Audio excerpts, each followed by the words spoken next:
yana bitta sanatoriyaga bordim. Endi qaysi sanatoriyaga borganimni aytmayman. O'zingizlar bilib olasizlar. Bir payt shunday sanatoriyaga kirib, sanatoriyaning hovlisiga qarasam, bir akamiz o'tiribdi daraxt tagida, mana shunday qilib.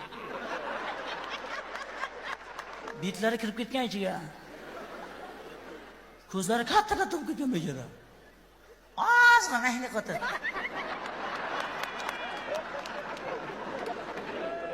Haligi odamning oldiga bordim, aka, mana shu sanatoriyada yotibsizmi? Ha, shu yerda yotibmiz. Ashta yotibdi. Necha kun bo'ldi kelganingizga? 9 kun bo'ldi. Ozg'in bechora. Bu yerda sharoitlari yaxshi ekanmi aka? Zo'r. Hamma yo'q sharoit. Nazza. Ovqatlari ham yaxshi ekanmi aka?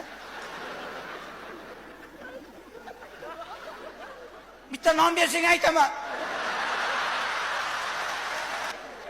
Keyin bilsam ochlik bilan davolaydigan sanatoriya ekan u.